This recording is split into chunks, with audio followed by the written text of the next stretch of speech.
പ്രിയ സഭയെ, നിങ്ങൾക്ക് എൻ്റെ സ്നേഹവന്ദനം.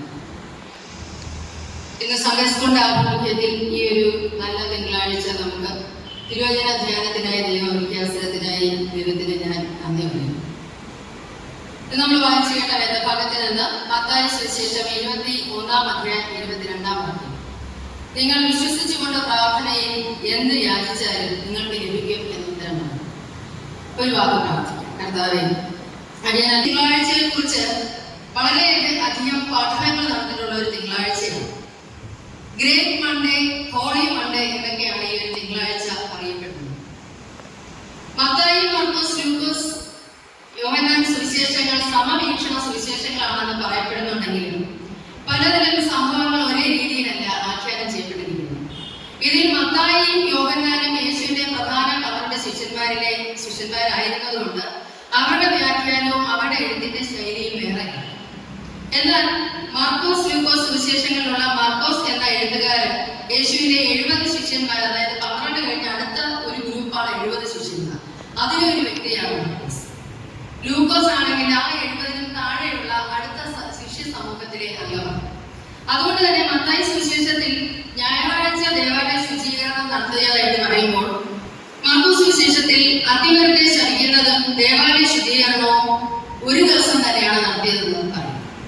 എന്നാൽ ലൂക്കോസ് സുവിശേഷത്തിൽ അത്തിമരത്തിന്റെ ഉപമ നമ്മൾ കാണുന്നതുമില്ല. എന്തായാലും പെസഹയ്ക്ക് 6 ദിവസങ്ങൾക്ക് മുൻപേ, അതായത് വെള്ളിയാഴ്ച ദിവസമേ യേശു ബഥാനിയയിലെ പ്രത്യേകത, ബഥാനിയയിൽ യേശുവിന് ഏറ്റവും ഇഷ്ടപ്പെടുന്ന ഒരു കുടുംബം ബഥാനിയയിലുണ്ട്, ലാസറിന്റെ ഭവനം. അവിടെ എത്തിക്കഴിഞ്ഞാൽ മാർത്തയും മറിയയും യേശുവിനെ രുചികരമായ ആഹാരം ഉണ്ടാക്കി കൊടുക്കാനും പ്രാർത്ഥനയ്ക്കും അവിടെ കൂട്ടിരിക്കുന്നതാണ്.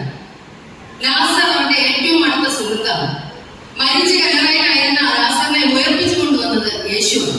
അതുകൊണ്ട് തന്നെ ബഥാനിയയിലെ ആ ഭവനം യേശുവിന് ഏറ്റവും പ്രധാനപ്പെട്ട ഒരു ഭവനം ആയിരുന്നു.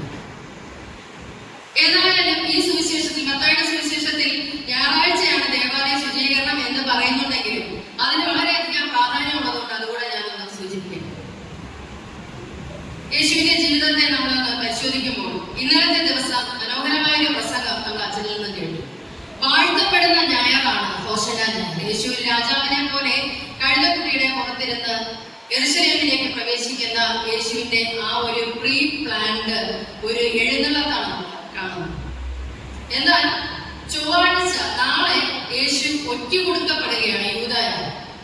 ഇന്നത്തെ തിങ്കളാഴ്ച ആണ് നമ്മൾ ചിന്തിക്കുന്നത്. ഇതിന് നടുവിൽ ഈ 2 ദിവസങ്ങളുടെ നടുവിലാണ് തിങ്കൾ എന്ന ദിവസം. അപ്പൊ മാർക്കോസ് സുവിശേഷത്തിൽ പറയുന്നു ദേവാലയ ശുചീകരണം. ആ ദേവാലയ ശുചീകരണമാണ് യേശുവിനെ മരണമല്ലാതെ മറ്റൊരു വഴിയില്ല ഇവനെ തുടച്ചു നീക്കാൻ എന്ന് ജനങ്ങളെ കൊണ്ട്, അല്ലെങ്കിൽ അവിടുത്തെ പരീശന്മാരും ശാസ്ത്രിമാരും സദൂക്യരെയും കൊണ്ട് പറയിപ്പിച്ചത് ദേവാലയ ശുചീകരണം. മതപുരോഹിതന്മാരുടെ കുറുക്കു വഴികൾ, അവർ ജനങ്ങളെ പറ്റിക്കുന്ന രീതി, പാപമോചനത്തിനായി ജീവജാലങ്ങളെ യാഗം കഴിക്കാൻ വരുന്ന പുറംജാതിക്കാരിൽ നിന്ന് പണം വാങ്ങി ഇവിടെ നിന്ന് യഹൂദന്മാർ അങ്ങോട്ട് കൊടുക്കുന്ന ഷെക്കേൽ എന്ന നാണയം, അവര് 10 പണം കൊടുക്കുമ്പോൾ ഇവിടെ നിന്ന് 5 പണമാണ് അവർക്ക്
യേശു അവിടെ ഇരുന്നു.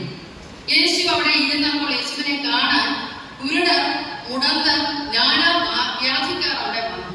ആ ദേവാലയത്തിൽ ഭയങ്കരമായ രോഗശാന്തി ശുശ്രൂഷ നടന്നു. ഇത് കണ്ട് അവിടെ ഉണ്ടായിരുന്ന കുട്ടികൾ ആർത്ത് വിളിക്കുകയാണ്, ദാവീദ് പുത്രന് ഹോശന്ന. അത് കേട്ട് പരീശന്മാർ യേശുവിനോട് പറയും, നീ എന്തുകൊണ്ടാണ് ഇത് കേട്ടിട്ട് ഇവരെ വിലക്കാത്തത്? 21:17 യേശു പറയുന്നു, ശിശുക്കളുടെയും കുലകുടിക്കുന്നവരുടെയും വായിൽ നീ പുകഴ്ച ഒരുക്കിയിരിക്കുന്നു എന്നുള്ളത് നിങ്ങൾ വായിച്ചിട്ടില്ലയോ എന്ന് ചോദിക്കുന്നു. അപ്പൊ മത്തായി സുവിശേഷ പ്രകാരം അന്ന് രാത്രി അവൻ വീണ്ടും ബഥാനിയയിലേക്ക് പോവുകയാണ്. അപ്പൊ യേശു തന്റെ ജീവിതത്തിന്റെ അന്ത്യനിമിഷങ്ങൾ ഇങ്ങനെ തന്നെ വേണം എന്ന് പ്ലാൻ ചെയ്യുകയാണ്. അതായത് മരണത്തിലേക്ക് തന്നെ കൊണ്ടെത്തിക്കാനായി യേശു തന്റെ ജീവിതത്തെ പ്ലാൻ ചെയ്യുന്ന ദിവസങ്ങൾ. ഇവിടെ പരീശന്മാർ ബഥാനിയയിലേക്ക് യേശു എത്തുമ്പോഴേക്കും 10,000-കണക്കിന് യഹൂദന്മാർ ബഥാനിയയിൽ തടിച്ചു കൂടിക്കഴിഞ്ഞു. കാരണം ലാസറിന്റെ ഭവനത്തിൽ വരുന്ന യേശു രോഗശാന്തി ശുശ്രൂഷയുള്ള വ്യക്തിയാണ്, മരിച്ചവനെ ഓർമ്മിച്ചവനാണ്. ഇത് കണ്ട് പരീശന്മാർ പറയുന്നു, നമുക്കൊന്നും സാധിക്കുന്നില്ലല്ലോ, ജനം, ലോകം അവന്റെ പിന്നാലെ അറിയും. യേശുവിനെ കൊല്ലേണ്ടതിന് അന്ന് രാത്രി മുതലാണ് തിരക്കിട്ട ആലോചന. രാവിലെ അവൻ നഗരത്തിലേക്ക് മടങ്ങി പോരുമ്പോഴാണ് വിശന്നിട്ട് അത്തി മരത്തിന്റെ അടുക്കൽ ചെല്ലും. ഇവിടെ നമുക്ക് ഈ അത്തിവൃക്ഷം എന്ന് പറഞ്ഞാൽ യെരൂശലേമിലെ ഏറ്റവും ഫലഭൂയിഷ്ഠമായ ഒരു വൃക്ഷമാണ്. വലിയ പഴങ്ങൾ അതിന്റെ പ്രത്യേകതയാണ്. ലൂക്കോസ് സുവിശേഷം 13:6-9 വാക്യങ്ങളിൽ ഫലം കായ്ക്കാത്ത ഒരു അത്തിയെ കുറിച്ച് പറയുന്നു. അത് യേശു തന്നെ പറഞ്ഞ ഒരു ഉപമയാണ്. അതായത് മുന്തിരി തോട്ടത്തിനിടയിൽ നട്ടിരുന്ന ഒരു അത്തിവൃക്ഷം. വിശ്വാസമില്ലാത്ത യഹൂദ ജനതയാണ് അതിനകത്ത് സൂചിപ്പിക്കുന്നത്. അത് വെട്ടിക്കളയട്ടെ എന്ന് ചോദിക്കുമ്പോൾ അവിടെ പണി ചെയ്യുന്നവൻ പറയുന്നത്, വേണ്ട കർത്താവേ, ഒരു ദിവസം കൂടെ, ഒരു വർഷം കൂടെ നിൽക്കട്ടെ, അതിന് ഞാൻ വളം ചെയ്യാം, അത് കാഴ്ചയില്ലെങ്കിൽ വെട്ടിക്കളയും. അതുപോലെ അത്തിയെ സ്വർഗീയ ഫലമായി വീട്ടുകാർ കണക്കാക്കുന്നു. അത്തിയെ കുറിച്ച് മത്തായി സുവിശേഷത്തിൽ തന്നെ യേശു പറയുന്നുണ്ട്, ഇതിന്റെ ഇല തളർക്കുമ്പോൾ വേനലെടുത്തു എന്ന് നിങ്ങൾ അറിയുന്നു.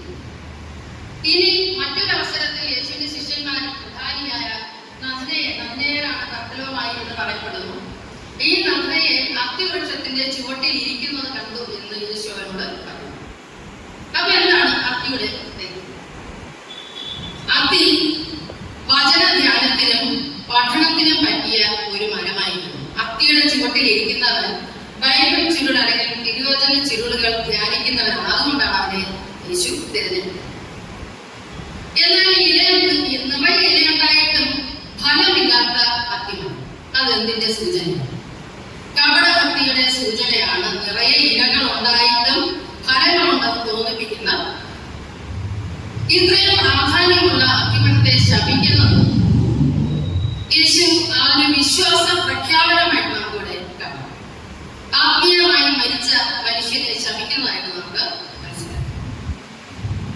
ക്രിസ്ത്യാനിയായിട്ട് നാമം എടുത്തതിനു ശേഷം അതുപോലെ ജീവന്റെ ഫലങ്ങൾ പുറപ്പെടുവിക്കാത്ത അത്തിവൃക്ഷങ്ങളായിട്ട് മാറാതെ നിൽക്കാനാണ് യേശു നമ്മളോട് പറയുന്നത്. വിശ്വസിക്കാത്ത ജനതയെ ലൈവായി ഒരു ഉദാഹരണം പഠിപ്പിക്കുകയാണ് യേശു. അതായത് ഇത് ശപിച്ച ഉടൻ അത്തിമരം ഉണങ്ങിപ്പോയി. അത് ഇതിനകത്ത് പ്രത്യേകം പറയുന്നു. അത്തി ഇത്ര ക്ഷണത്തിന് എങ്ങനെ ഉണങ്ങിപ്പോയി എന്ന് ശിഷ്യന്മാർ പറയുന്നു. അതിന് കാരണം എന്താണെന്ന് അറിയുമ്പോൾ 20-ാം അധ്യായത്തിൽ യേശു പലപ്പോഴായിട്ട് അവരോട് പറയുന്നുണ്ട്, ഞാൻ യെരൂശലേമിലേക്ക് പോകുന്നുണ്ടെന്നും അവിടെ വെച്ച് ഞാൻ മരണശിക്ഷയ്ക്ക് വിധിക്കപ്പെടുമെന്നും ഞാൻ 3-ാം നാൾ ഉയർത്തപ്പെടുമെന്നും ഒക്കെ പല പ്രാവശ്യം ശിഷ്യന്മാരോട് പറഞ്ഞിട്ടും അവരത് വിശ്വസിക്കുന്നു. തന്റെ ശക്തി, വിശ്വാസത്തിൽ ഇതിന് ഉറച്ചു നിൽക്കാനുള്ള ആ ഒരു ആഗ്രഹം, ഇതൊക്കെയാണ് അത്തിമരത്തിന്റെ ശാപത്തിലൂടെ നമ്മൾ കാണുന്നത്. വിശ്വസിക്കാത്ത ജനതയെ വിശ്വാസം പഠിപ്പിക്കുന്ന യേശുവിന്റെ സ്വാഭാവികം. കപടഭക്തിക്കാരായ ആത്മീയമായ ഫലങ്ങളില്ലാത്ത ക്രിസ്ത്യാനിയെ ചൂണ്ടിക്കാണിക്കുന്ന അത്തിവൃക്ഷം. വിശ്വാസത്തെ കുറിച്ച് ചിന്തിക്കുമ്പോൾ ഒരൊറ്റ വാക്ക് മാത്രം നമ്മൾ പറഞ്ഞാൽ മതി. വിശ്വാസം എന്നത് വശിക്കുന്നതിന്റെ ഉറപ്പും കാണാത്ത കാര്യങ്ങളുടെ നിശ്ചയവും. നമുക്ക് പലർക്കും, ഞാൻ ഉൾപ്പെടെ നമുക്ക് പലർക്കും വിശ്വസിക്കാൻ കഴിയുന്നില്ല. നമ്മൾ പ്രാർത്ഥിക്കുന്നുണ്ട്, പക്ഷെ അത് ലഭിക്കും, കിട്ടും എന്ന് വിചാരിച്ച് നമ്മൾ പ്രാർത്ഥിക്കുന്നു. ചിലപ്പോൾ അത് വർഷങ്ങളോളം നീണ്ടു നിൽക്കുന്ന ഒരു പ്രോസസ് ആയിരിക്കും അത് കിട്ടുക എന്നുള്ളത്. പക്ഷെ അതിനു വേണ്ടി നമ്മൾ പ്രാർത്ഥിക്കുന്നു. ഒരു ദൈവശാസ്ത്ര ചിന്തകൻ തന്റെ ലേഖനത്തിൽ പറഞ്ഞിരിക്കുന്നത്, ഒരുപാട് വിശ്വാസ വീരന്മാരെയൊക്കെ നിങ്ങൾക്ക് അറിയാം, നമുക്ക് എല്ലാവർക്കും ബൈബിളിൽ അറിയാം. പക്ഷേ 50 വർഷങ്ങൾക്ക് മുമ്പ് ഗ്രാമങ്ങളിൽ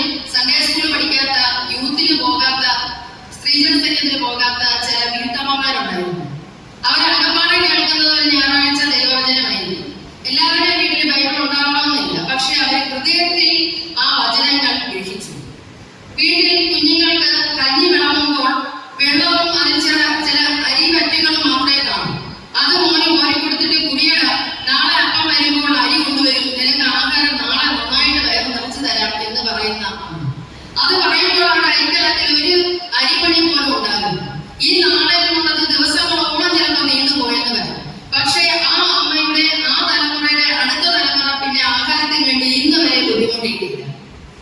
അതുപോലെ പനിച്ച് ജ്വരപ്പനിയിൽ തുള്ളി വിറയ്ക്കുന്ന മക്കളെ പച്ചവെള്ളത്ത് അരച്ച് തലയിൽ പുരട്ടി യേശുപ്പച്ചൻ സുഗന്ധൻ നീ ഉറങ്ങിക്കോ എന്ന് പറഞ്ഞ് പ്രാർത്ഥിക്കുന്ന അമ്മമാരുണ്ടായിരുന്നു. ഏത് കാറ്റിനും മുലയാത്ത ഇങ്ങനത്തെ സ്ത്രീകളാണ് നമ്മുടെ വിശ്വാസത്തിന്റെ കാവലുകൾ. ഇത്തരം ഒരു വിശ്വാസത്തിലേക്ക് കടന്നു വരാൻ വേണ്ടിയാണ് ഈ ഫലമില്ലാത്ത എന്നാൽ ജനങ്ങളെ തെറ്റിദ്ധരിപ്പിക്കുന്ന നിറയെ ഇലകളുള്ള അത്തിമരം കണ്ടപ്പോൾ യേശു അതിനെ ശപിക്കുന്നു. സൺഡേ സ്കൂളിന്റെ ആരാധന ആയതുകൊണ്ട് 23-ാമത്തെ സങ്കീർത്തനം നമ്മളിവിടെ വായിച്ചു. ദാവീദിനെ പോലെ ജീവിതത്തിൽ വെല്ലുവിളികൾ ഏറ്റവും അധികം അനുഭവിച്ച മറ്റൊരു രാജാവ്. അദ്ദേഹത്തിന്റെ ഉറച്ച വിശ്വാസ പ്രഖ്യാപനമാണ് 23-ാം സങ്കീർത്തനം. കൂരിരുൾ താഴ്വര എന്ന സ്ഥലം വളരെ അപകടം പിടിച്ചൊരു സ്ഥലമെന്നാണ് പറയപ്പെടുന്ന ദൈവശാസ്ത്ര ചിന്തകൾ. അതിൽ കൂടെ കടക്കേണ്ടി വന്നാലും എനിക്ക് യാതൊരു ഭയവുമില്ല. യഹോവ എന്റെ കൂടെ ഇരിക്കുന്നുണ്ട്, ദൈവം നമ്മോട് കൂടെ ഇരിക്കുന്നുണ്ട്, ദൈവം നിന്നോട് കൂടെ ഉണ്ട് എന്നൊരിക്കലും ഇവിടെ അച്ഛൻ പ്രസംഗത്തിൽ ആ വാക്യം പ്രത്യേകം എടുത്ത് പറഞ്ഞത് ഞാൻ ഓർക്കുന്നു. ഈ ഒരു സങ്കീർത്തനമാണ് നമ്മൾ വായിച്ചത്. 23-ാം സങ്കീർത്തനം ഉരുവിട്ട് കൊണ്ട് വിശ്വാസത്തോടു കൂടി നമ്മൾ നമ്മുടെ മക്കളെയും നമ്മുടെ കൂടെയുള്ളവരെയും അനുഗ്രഹിച്ച് പ്രാർത്ഥിക്കുകയാണെങ്കിൽ അതിന്റെ ഫലം നമ്മളിലേക്ക് ലഭിക്കും. സൺഡേ സ്കൂളിന്റെ ആരാധനയായി എത്ര മനോഹരമായൊരു സൺഡേ സ്കൂളാണ് നമുക്കുള്ളത്. എത്രയോ താരമുള്ള കുട്ടികളും അധ്യാപകരുമുള്ള സൺഡേ സ്കൂളാണ്. ഒരു ചെറിയ കഥ മാത്രം പറഞ്ഞുകൊണ്ട് ഞാൻ ഈ ഒരു ഭാഗം അവസാനിപ്പിക്കാൻ വിചാരിക്കുന്നു. അതായത് ഒരു വലിയ ദേവാലയത്തിൽ സൺഡേ സ്കൂൾ പഠനം നടക്കുകയാണ്. അപ്പൊ അന്നവിടെ കുറെ അച്ഛന്മാർ സൺഡേ സ്കൂൾ സന്ദർശിക്കാൻ വന്നിട്ടുണ്ട്. അതുകൊണ്ട് ഒരു അധ്യാപിക ഇസ്ഹാക്കിനെ യാഗം കഴിക്കുന്ന കഥ പറഞ്ഞു കൊടുക്കുകയാണ്. വളരെ നാടകീയമായിട്ട് ആ ടീച്ചർ പഠിപ്പിക്കുക. അപ്പൊ ടീച്ചർ പഠിപ്പിച്ച് തീർന്നപ്പോഴേക്കും ആ ക്ലാസ്സിൽ നഴ്സറി ക്ലാസ്സിൽ വലിയൊരു നിലവിളി. അങ്ങനെ എല്ലാവരും ഓടിക്കൂടി. കാര്യം ചോദിച്ചിട്ട് നിലവിളിക്കുന്ന കുഞ്ഞുമാവ് പറയുന്നത് ആ സമയത്തിൽ ഇസ്ഹാക്കിനെ കൊല്ലുന്നതിന് തൊട്ടു മുമ്പ് വാളോക്കുമ്പോഴാണ് ദൂതൻ പ്രത്യക്ഷപ്പെടുന്നത്. ബൈബിളിൽ പറയുന്നുണ്ട് നിന്റെ കാൽ കല്ലിൽ തട്ടിപ്പോകാതെ വേണം ദൂതന്മാരോട് കൽപ്പിക്കും. പക്ഷെ വിശ്വാസം ഹൃദയത്തിലാണ് വേണ്ടത്, നമ്മളത് വിശ്വസിച്ചേ പറ്റും. അപ്പൊ ഈ കുട്ടിയുടെ പ്രശ്നം എന്താണ്? ആ ദൂതൻ വന്നിട്ടില്ലായിരുന്നെങ്കിൽ എന്ത് ചെയ്യുമായിരുന്നു എന്ന് പറഞ്ഞാൽ ഈ കൊച്ചു തറയിൽ ഉരുണ്ട് കരയുന്നു. ഒരുപാട് പേര് അതിനെ ആശ്വസിപ്പിക്കാൻ നോക്കി നടന്നിരുന്നു. അവസാനം അവിടത്തെ വന്യമായ ഉള്ളവരിൽ ഏറ്റവും പ്രായം ചെന്ന അച്ഛൻ മുന്നിലേക്ക് വന്നു. അപ്പൊ ആ സഭ മുഴുവൻ ശ്രദ്ധിക്കുന്നു. ആ കുട്ടിയോട് പറഞ്ഞത്, കുഞ്ഞെ, മാലാഖമാർ ഒരിക്കലും താമസിക്കാറില്ല എന്ന്. ദൈവത്തിന്റെ സഹായം നമ്മുടെ മുന്നിലേക്ക് എത്താൻ, നമ്മുടെ അടുക്കലേക്ക് എത്താൻ ഒരിക്കലും താമസിക്കില്ല. നിന്റെ കല്ലിൽ തട്ടിപ്പോകാതിരിക്കാൻ അവൻ തന്റെ ദൂതന്മാരോട് കൽപ്പിക്കും. ഈ രാത്രിയിൽ നമുക്ക് വിശ്വാസമുള്ളവരായി വിശ്വാസത്തോടു കൂടി പ്രാർത്ഥനയിൽ നമ്മുടെ ജീവിതം മുന്നോട്ട് കൊണ്ടുപോകാൻ എല്ലാവരെയും ദൈവം സഹായിക്കും.